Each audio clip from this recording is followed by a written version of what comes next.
നമുക്ക് soya cutlet ഉണ്ടാക്കിയാലോ? അതിനുവേണ്ടി ഞാൻ ആദ്യം ഇവിടെ എടുത്തു വെച്ചിരിക്കുന്നത് സോയയാണ്. 100 ഗ്രാം സോയ. അപ്പോൾ ഒരു പാക്കറ്റ് എന്ന് പറഞ്ഞാൽ 200 ഗ്രാമിന്റെ പാക്കറ്റ് വാങ്ങിച്ചിട്ട് അതിന്റെ ഹാഫ് എടുത്തിട്ടുണ്ടായിരുന്നു കേട്ടോ. ഞാൻ ഇത് ഒരു അരമണിക്കൂർ ചൂടുവെള്ളത്തിലിട്ട് വെച്ചു. അതിനുശേഷം നന്നായി അത് പിഴിഞ്ഞ് 3-4 പ്രാവശ്യം വെള്ളം മാറ്റി പിഴിഞ്ഞെടുത്ത് വെച്ചിരിക്കുന്ന ഒരു സോയേനെ 2 കഷ്ണമായിട്ട് മുറിച്ചിട്ടുണ്ട്. അങ്ങനെ എടുത്തു വെച്ചിരിക്കുന്ന സോയയുടെ പീസസ് ആണ് കേട്ടോ ഇത്. നമുക്കിതിന് മാരിനേറ്റ് ചെയ്യണം. അപ്പോൾ നിങ്ങൾക്ക് ഇങ്ങനെ മാരിനേറ്റ് ചെയ്തിട്ട് ഫ്രൈ ചെയ്യേണ്ട എന്നുണ്ടെങ്കിൽ ഈ സ്റ്റെപ്പ് ഒഴിവാക്കാം. വെറുതെ ജസ്റ്റ് മാരിനേഷൻ ഒന്നും ഇല്ലാണ്ട് സോയ ഒന്ന് ക്രഷ് ചെയ്തെടുത്താൽ മതി എന്നുണ്ടെങ്കിൽ അങ്ങനെയും ചെയ്യാം. അപ്പോൾ നമുക്ക് ഈ സോയയുടെ കൂട്ടത്തിൽ കൂടെ ഒരു 1/4 ടീസ്പൂൺ മഞ്ഞൾപ്പൊടി, ഒരു 3/4 ടീസ്പൂൺ എരിവുള്ള മുളക് പൊടി, ഇഞ്ചി വെളുത്തുള്ളി പേസ്റ്റ് ഓപ്ഷനിലാണ് ഉണ്ടെങ്കിൽ മാത്രം ഇട്ട് കൊടുത്താൽ മതി. കുറച്ച് 1/2 ടീസ്പൂൺ മാത്രം ഇഞ്ചി വെളുത്തുള്ളി paste, 1/4 teaspoon garam masala, 1/2 teaspoon vinegar അല്ലെങ്കിൽ ചെറുനാരങ്ങ നീര്, ആവശ്യത്തിന് ഉപ്പ്. ഇത്രയും കൂടെ ചേർത്ത് നന്നായി മിക്സ് ചെയ്ത് നമുക്കൊരു 10-15 മിനിറ്റ് ഇത് മാറ്റി വെക്കണം. അപ്പം നിങ്ങൾ രാത്രി മാരിനേറ്റ് ചെയ്ത് വെക്കുകയാണെങ്കിൽ കുറച്ചുകൂടെ നന്നായിരിക്കും. ഇത് നമുക്ക് 15 മിനിറ്റ് കഴിഞ്ഞതിന് ശേഷം ജസ്റ്റ് ഒന്ന് ഫ്രൈ ചെയ്തെടുക്കാം. അപ്പം ഞാൻ ഇതിനു മുമ്പ് 2-3 വർഷം മുമ്പ് വെജിറ്റബിൾ പോള ഇട്ടിട്ടുണ്ടായിരുന്നേ. ഇറാനി പോള എന്ന് പറഞ്ഞിട്ടുള്ള ഒരു റെസിപ്പി ഇട്ടിട്ടുണ്ട്. അത് കാണാത്തവർ കാണണം. വളരെ എളുപ്പമുള്ളതാണ്. പ്രത്യേകിച്ചും ഈ നോമ്പ് സമയത്തൊക്കെ ഉണ്ടാക്കാൻ പറ്റുന്ന എളുപ്പമുള്ള, അതേസമയം വെജ് ഒരു റെസിപ്പിയാണ്. അപ്പം അതിലത്തെ ഫസ്റ്റ് സ്റ്റെപ്പാണ് നമ്മളിതിൽ എടുത്തിരിക്കുന്നത്. ആ സമയം കൊണ്ട് നമുക്ക് ഇതിലേക്ക് വേണ്ടിയിട്ടുള്ള ബാക്കിയുള്ള ഐറ്റംസ് ഒക്കെ റെഡിയാക്കി വെക്കുക. ഞാനിവിടെ 2 ബീറ്റ്റൂട്ട് എടുത്തിട്ടുണ്ടായിരുന്നു. നന്നായി കുക്ക് ചെയ്ത് തൊലിയെല്ലാം കളഞ്ഞ് ചെറുതായി അരിഞ്ഞു വെച്ചിട്ടുണ്ട്. അതുപോലെ തന്നെ പൊട്ടറ്റോ, ഉരുളക്കിഴങ്ങും വേവിച്ച് പൊടിച്ചു വെച്ചിട്ടുണ്ട് കേട്ടോ. അപ്പോൾ നിങ്ങൾക്ക് ബീറ്റ്റൂട്ട് ഓപ്ഷനിലാണ്, വേണമെന്നുണ്ടെങ്കിൽ ഉപയോഗിച്ചാൽ മതി. അതല്ലെങ്കിൽ ക്യാരറ്റ് ഉപയോഗിക്കാം, ബീൻസ് ഉപയോഗിക്കാം, കോളിഫ്ലവർ ഉപയോഗിക്കാം. നിങ്ങൾക്ക് ഇഷ്ടമുള്ള ഏത് വെജിറ്റബിൾസ് ആണ് അത് ഉപയോഗിക്കാം. ഞാനിപ്പോൾ ഇത് 2 മാത്രമേ വെജിറ്റബിൾസ് ആയിട്ട് ഉപയോഗിക്കുന്നുള്ളൂ. പിന്നെ ഞാനിവിടെ ഒരു സവാള വളരെ നൈസാക്കി അരിഞ്ഞു വെച്ചിട്ടുണ്ട്. ഒരു 4 പച്ചമുളകും വളരെ നൈസാക്കി അരിഞ്ഞു വെച്ചിട്ടുണ്ട് കേട്ടോ. ഒരു 20 മിനിറ്റ് ഒക്കെ കഴിഞ്ഞിട്ടുണ്ട് കേട്ടോ. അപ്പൊ നമുക്ക് ഇനി നമ്മുടെ സോയ ജസ്റ്റ് ഒന്ന് ഫ്രൈ ചെയ്തെടുക്കാം. എണ്ണ ചൂടായിട്ടുണ്ട്. അതിലോട്ട് സോയയുടെ പീസസ് ഇട്ട് കൊടുക്കാം.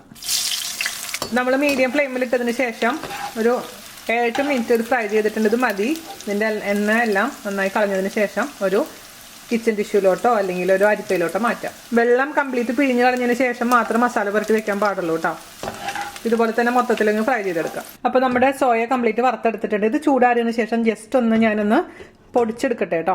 സോയ ഇവിടെ പൊടിച്ചു വെച്ചിട്ടുണ്ട്. ഒരു സോസ് പാൻ അടുപ്പത്ത് വെക്കുക. അതിലോട്ട് നമുക്ക് ഓയിൽ ഒഴിച്ചു കൊടുക്കാം.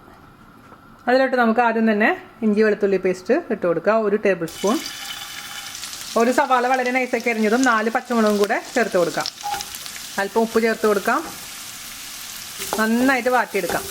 നമ്മൾ ചേർത്തിരിക്കുന്ന സവാളയും പച്ചമുളകും ഇഞ്ചി വെളുത്തുള്ളിയൊക്കെ ചെറിയൊരു ബ്രൗൺ കളറിലോട്ട് മാറിയിട്ടുണ്ട്. തീ കുറയ്ക്കണേ. അതിനുശേഷം ഇതിലോട്ടുള്ള മസാലപ്പൊടികൾ ചേർത്ത് കൊടുക്കണം. ഒരു 1/4 ടീസ്പൂൺ മഞ്ഞൾപ്പൊടി, 1 ടീസ്പൂൺ കുരുമുളക് പൊടി, 3/4 ടീസ്പൂൺ മുളക് പൊടി. നോർമലി നമ്മൾ കട്ട്ലേറ്റ് ഉണ്ടാക്കുമ്പോൾ മുളക് പൊടി ചേർക്കാറില്ല. പക്ഷേ ഈ കട്ട്ലേറ്റിന് മുളക് പൊടി ചേർക്കുന്നുണ്ട് കേട്ടോ. ഒന്ന് മിക്സ് ചെയ്യാം. പിന്നെ ഞാൻ ഇതിലേക്ക് ചേർത്ത് കൊടുക്കാൻ പോകുന്നത് മീറ്റ് മസാലയാണ്. നിങ്ങളുടെ അടുത്ത് മീറ്റ് മസാല ഇല്ലാന്നുണ്ടെങ്കിൽ ചിക്കൻ മസാല ചേർക്കാം. അതും ഇല്ലെങ്കിൽ സാധാരണ ഗരം മസാല ചേർത്താൽ മതി കേട്ടോ. ഒരു നോൺ വെജ് കട്ട്ലേറ്റിന്റെ ഒരു വാസന വരാൻ വേണ്ടിയിട്ട് നമ്മൾ അങ്ങനെ ചെയ്യുന്നത്. 3/4 ടീസ്പൂൺ മീറ്റ് മസാല ചേർത്ത് കൊടുത്തിട്ടുണ്ട്. താല്പര്യം ഉണ്ടെങ്കിൽ മാത്രം മതി. ഞാൻ പറഞ്ഞ പോലെ, അല്ലെങ്കിൽ ഗരം മസാല. ഈ പൊടികളുടെയൊക്കെ പച്ചമണം മാറട്ടെ. ചെറിയ തീയിലൊന്ന് വഴറ്റിയെടുക്കാം. അതേപോലെ തന്നെ ഞാൻ ഇതിലോട്ട് ചേർത്ത് കൊടുക്കാൻ പോകുന്നത് കുറച്ച് കെച്ചപ്പാണ്. കെച്ചപ്പ് ഉപയോഗിക്കാം. അതല്ലെങ്കിൽ തക്കാളി വളരെ നൈസായി അരിഞ്ഞ് ചേർത്താലും മതി. ഞാനിപ്പോൾ ഇതിലോട്ട് 1 ടേബിൾ സ്പൂൺ കെച്ചപ്പ് ഉപയോഗിക്കുന്നുണ്ട്. ഒരു പ്രത്യേക ടേസ്റ്റ് കിട്ടാൻ വേണ്ടിയിട്ടാണ് ചെയ്യുന്നത് കേട്ടോ. മസാല ടേസ്റ്റ് ചെയ്ത് നോക്കിയിട്ട് ആവശ്യമുണ്ടെങ്കിൽ പിന്നെ വേണമെങ്കിൽ എക്സ്ട്രാ ചേർത്ത് കൊടുക്കാം. തക്കാളി ആണെങ്കിൽ തക്കാളി ചേർത്തതിന് ശേഷം ഒരു നുള്ളു പഞ്ചസാര ചേർത്ത് കൊടുത്താൽ മതി. സെയിം ടേസ്റ്റ് കിട്ടിക്കോളും. അതിലോട്ട് നമുക്ക് റെഡിയാക്കി വെച്ചിരിക്കുന്ന സോയ ചേർത്ത് കൊടുക്കാം. നന്നായി മിക്സ് ചെയ്ത് കൊടുക്കാം. അതിനുശേഷം പൊട്ടറ്റോവും അതുപോലെ തന്നെ ബീറ്റ്റൂട്ടും ചേർത്ത് കൊടുക്കുക കേട്ടോ. പൊട്ടറ്റോ നോക്കിയിട്ട് ചേർത്താൽ മതി. എല്ലാം മൊത്തത്തിലുള്ളത് ചേർക്കണ്ട. ആവശ്യത്തിനനുസരിച്ച് കുറച്ച് ചേർത്ത് നോക്കുക. ഇതിൻ്റെ വെള്ളമൊക്കെ വലിയണേ. ഞാനിപ്പോൾ ഇതിലോട്ട് 2 പൊട്ടറ്റോ ഇട്ട് കൊടുക്കുകയാണ്. ഉപ്പൊക്കെ വേണ്ടി വരും. കാരണം ഞാൻ പൊട്ടറ്റോയിൽ ഉപ്പിട്ടിട്ടുണ്ടായിരുന്നില്ല. നിങ്ങൾ വേവിക്കുന്ന സമയത്ത് ഉപ്പിട്ട് വേവിച്ചോളൂ. അതേപോലെ തന്നെ ബീറ്റ്റൂട്ട് ഇട്ട് കൊടുക്കാമെന്ന് കേട്ടോ. നോക്കിയിട്ട് എരിവും ഒക്കെ കുറവ് പോലെ തോന്നുകയാണെങ്കിൽ എക്സ്ട്രാ മസാലയൊക്കെ ചേർത്ത് കൊടുക്കേണ്ടതായിട്ട് വരും. നന്നായി മിക്സ് ചെയ്ത് കൊടുക്കണേ. അത്യാവശ്യം മിക്സ് ചെയ്തിട്ടുണ്ട്. ഒന്നുകൂടെ മിക്സ് ചെയ്യാനുണ്ട്. കുറച്ച് ഉപ്പ് കുറവാണ്. ഉപ്പ് നോക്കിയിട്ട് ചേർത്ത് കൊടുക്കുക. നന്നായിട്ട് മിക്സ് ചെയ്ത് ഒന്ന് കിടന്ന് എല്ലാം കൂടി ഒന്ന് യോജിക്കണേ. മീഡിയം തീയിലോട്ട് മാറ്റാം. മല്ലിയില ഇട്ട് കൊടുക്കാം. എന്നിട്ട് ഒരു 5 മിനിറ്റോളം ചെറിയ തീയിൽ ഇട്ടൊന്ന് നന്നായി ഇതിൽ വെള്ളം വറ്റിയതിന് ശേഷം ഓഫ് ചെയ്ത് വെക്കുക കേട്ടോ. അപ്പം നിങ്ങളിങ്ങനെ വറ്റിക്കുന്ന സമയത്ത് എത്ര നേരം വറ്റിച്ചിട്ട് ഇതിൽ വെള്ളം മുഴുവൻ മാറുന്നില്ല എന്നുണ്ടെങ്കിൽ ഒന്നില്ലെങ്കിൽ ഇതിലോട്ട് കുറച്ച് ബ്രെഡ് ക്രംസ്, ബ്രെഡില്ലേ, ബ്രെഡ് പൊടിച്ചിട്ട് ഇട്ട് കൊടുക്കുക. അതല്ലാന്നുണ്ടെങ്കിൽ കുറച്ച് മൈദ ഇട്ട് കൊടുത്താലും മതി. എന്നിട്ട് മിക്സ് ചെയ്ത് നന്നായി കുക്ക് ചെയ്യുക. അപ്പോഴും നന്നായിട്ട് തിക്കായിട്ട് വന്നോളൂ കേട്ടോ. തിരക്കൊക്കെ പിടിച്ചിട്ടുള്ള സമയമാണെങ്കിൽ. മിക്സിൻ്റെ ടേസ്റ്റ് നോക്കിയപ്പോൾ 1 ടേബിൾ സ്പൂണും കൂടെ ടൊമാറ്റോ കെച്ചപ്പ് ചേർത്ത് കൊടുത്തു. 1/4 ടീസ്പൂൺ മീറ്റ് മസാലയും കൂടെ ചേർത്ത് മിക്സ് ചെയ്തിട്ടുണ്ടെങ്കിൽ നമുക്കിനി ചൂടാറാൻ വേണ്ടി മാറ്റി വയ്ക്കാം. അപ്പം രുചിക്ക് നോക്കിയിട്ട് എന്താ കുറവ് അതിനനുസരിച്ച് ആഡ് ചെയ്യാൻ മറക്കരുത് കേട്ടോ. നിങ്ങൾക്കിപ്പോൾ ഇതിലോട്ട് മല്ലിയിലേക്ക് പകരമായിട്ട് കറിവേപ്പില ഉപയോഗിക്കാം കേട്ടോ. അതുപോലെ തന്നെ സ്പൈസ് ലെവൽ ഇച്ചിരി സ്പൈസി ആയിട്ടുള്ള കട്ട്ലേറ്റ് ആണ്. അപ്പം അതുകൊണ്ട് നിങ്ങൾക്ക് ഇപ്പോൾ ഇത്ര എരിവ് വേണ്ടാന്നുണ്ടെങ്കിൽ അതിനനുസരിച്ച് മുളക് പൊടിയോ അല്ലെങ്കിൽ മസാലപ്പൊടിയോ കുറയ്ക്കാൻ ശ്രദ്ധിക്കണം. അപ്പം നമ്മുടെ കട്ട്ലേറ്റിനുള്ള കൂട്ടെല്ലാം ചൂടാറിയിട്ടുണ്ട്. നമുക്കിനി ഇതിൽ നിന്ന് ചെറിയ ചെറിയ ഉരുളകളാക്കി ഉരുട്ടിയതിന് ശേഷം നിങ്ങൾക്ക് ഇഷ്ടമുള്ള ഷേപ്പിൽ ആക്കിയെടുക്കാം. ഒന്നില്ലെങ്കിൽ ഇതുപോലെ ആക്കിയെടുക്കാം, അല്ലെങ്കിൽ നീളൻ ഷേപ്പിൽ ഇതുപോലെ ആക്കിയെടുത്താലും മതി. അപ്പം നമുക്ക് ഇതുപോലെ ആക്കിയെടുക്കാം അല്ലേ. അപ്പം ഞാനിവിടെ കട്ട്ലേറ്റിനുള്ള എല്ലാം ഷേപ്പാക്കി വെച്ചിട്ടുണ്ട്. 21 കട്ട്ലേറ്റ് ആണ് കേട്ടോ. ആദ്യം ചെറുതാക്കി, പിന്നെ ഞാൻ ആലോചിച്ചു ചെറിയതാക്കുന്നുണ്ടെങ്കിൽ കുറേ നേരം സമയം എടുക്കും. അതുകൊണ്ട് ഞാൻ ഈ ഒരു വലിപ്പത്തിൽ ഉണ്ടാക്കിയിട്ടുണ്ട്. 21 കട്ട്ലേറ്റ് ആണ് ഈ ഒരു വലിപ്പത്തിൽ കിട്ടിയിരിക്കുന്നത്, ഈ അളവിൽ നിന്ന് കേട്ടോ. നമുക്കിനി ഇത് എങ്ങനെയാണ് പൊരിച്ചെടുക്കുന്നതെന്ന് കാണിച്ചു തരാം. ഇനി നമുക്ക് കട്ട്ലേറ്റ് പൊരിക്കാൻ തുടങ്ങാം. അതിന് വേണ്ടിയിട്ട് ഞാനിവിടെ ഒരു 3 ടേബിൾ സ്പൂൺ മൈദ കുറച്ച് വെള്ളത്തിൽ ഇതുപോലെ ലൂസാക്കിയിട്ട് എടുത്ത് വെച്ചിട്ടുണ്ട്. നമ്മൾ വെജിറ്റേറിയൻ കട്ട്ലേറ്റ് ആയതുകൊണ്ട് ഞാൻ എഗ്ഗ് ഉപയോഗിക്കുന്നില്ല. അപ്പോൾ എഗ്ഗ് വേണമെന്നുണ്ടെങ്കിൽ എഗ്ഗ് വൈറ്റ് നന്നായിട്ട് പതിപ്പിച്ചിട്ട് അതിലേക്ക് മുക്കിയാലും മതി കേട്ടോ. അപ്പോൾ നിങ്ങൾക്ക് ഒന്നില്ലെങ്കിൽ ഇതുപോലെ എഗ്ഗ് വൈറ്റോ അല്ലെങ്കിൽ മൈദയോ റെഡിയാക്കിയതിന് ശേഷം അതിലോട്ട് മുക്കി പൊരിച്ചാൽ മാത്രം മതി. അതല്ലെങ്കിൽ നിങ്ങൾക്ക് ഇപ്പോൾ ബ്രെഡ് ക്രംസിൻ്റെ ക്രഞ്ചിനെസ് വേണമെന്നുണ്ടെങ്കിൽ ഇതുപോലെ ഈ ഒരു ലിക്വിഡിൽ ഈ മൈദയുടെ കൂട്ടിൽ മുക്കിയതിന് ശേഷം ബ്രെഡ് ക്രംസിൽ നന്നായിട്ടൊന്ന് റോൾ ചെയ്യുക. അത് 2 വർഷം ഞാൻ കാണിച്ചു തരാം. ഓക്കെ, ഇതിലും ഇട്ടിട്ടുണ്ട്, എടുക്കുക. നമുക്ക് എണ്ണയിലിട്ടങ്ങ് പൊരിച്ചെടുക്കാം.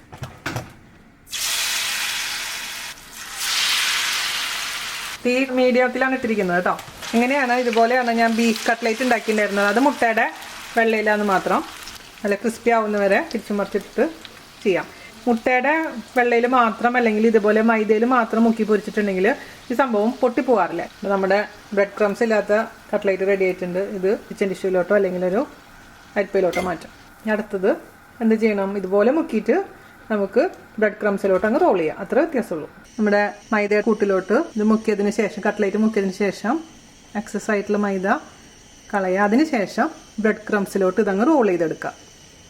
ബ്രെഡ് ക്രംസ് ഉണ്ടെങ്കിൽ അത് ഉപയോഗിക്കാം. അതല്ലെങ്കിൽ സാധാരണ ബ്രെഡ് പൊടിച്ചിട്ട് അതിൽ റോൾ ചെയ്താലും മതി കേട്ടോ. പിന്നെ മൈദയിൽ ഞാൻ അല്പം ഉപ്പിട്ടിട്ടുണ്ടായിരുന്നത് പറയാൻ മറന്നുപോയി. ഒരു അല്പം മാത്രം കേട്ടോ, ഓവറല്ല. കാരണം മൈദ മാത്രം ചെയ്യുന്നതിൽ ഇച്ചിരി ഉപ്പുണ്ടെങ്കിൽ ടേസ്റ്റ് ഉണ്ടാവുള്ളൂ. ഓക്കെ, ഇതുപോലെ തന്നെ നമുക്ക് കുറച്ചധികം റെഡിയാക്കി വെക്കാം. മീഡിയം ചൂടായിരിക്കുന്ന എണ്ണയിലോട്ട് കട്ട്ലേറ്റ് വെച്ച് കൊടുക്കാം. ഇനി നമുക്ക് ഇച്ചിരി നേരം കഴിഞ്ഞ് തിരിച്ചിടുക. എന്നിട്ട് നല്ല ഗോൾഡ് കളറായിരിക്കുന്ന സമയത്ത് കോരിയെടുക്കാം കേട്ടോ. തിരിച്ചിടുക. ഒരുപാട് കരിയിക്കാൻ നിൽക്കരുത്. ഒരു കട്ട്ലേറ്റ് മുങ്ങിക്കിടക്കാനുള്ള എണ്ണ ഒഴിച്ചിട്ടില്ല, പകുതി മുങ്ങിക്കിടക്കുന്ന രീതിയിലുള്ള എണ്ണയാണ് ഒഴിച്ചിരിക്കുന്നത്. അപ്പോൾ നമ്മുടെ കട്ട്ലേറ്റ് റെഡി ആയിട്ടുണ്ട്. നമുക്ക് ഓരോന്ന് എടുക്കാം കേട്ടോ. നിങ്ങൾ കഴിച്ചു കഴിഞ്ഞാൽ വീണ്ടും വീണ്ടും വീണ്ടും കഴിച്ചുകൊണ്ടിരിക്കുന്ന ഒരു കട്ട്ലേറ്റ് ആണ്.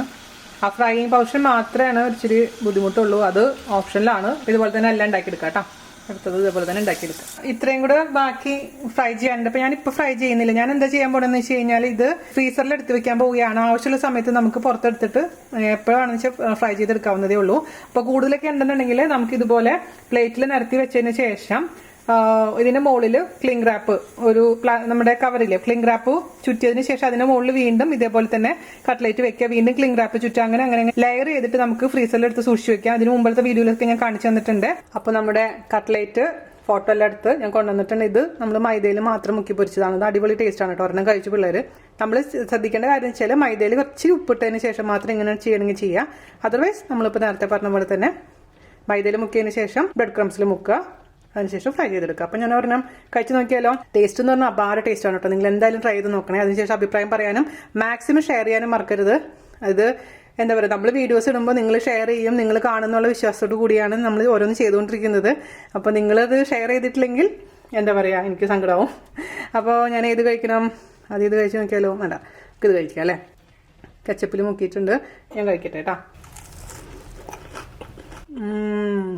ചെയ്തു വന്നപ്പം ഇന്ത്യൻ കോഫി ഹൗസ് കട്ട്ലേറ്റിൻ്റെ ടേസ്റ്റിലോട്ട് തന്നെ മാറിയിട്ടുണ്ട് കേട്ടോ. എന്തായാലും സൂപ്പറായിട്ടുണ്ട്. നിങ്ങളിപ്പോൾ തയ്യാറാക്കി നോക്കുക, അതിനുശേഷം അഭിപ്രായം പറയുക. അപ്പോൾ അടുത്ത അടിപൊളിയായിട്ട് റെസിപ്പി ആയിട്ട് വരുന്നവരെ നന്ദി, നമസ്കാരം. Thank you.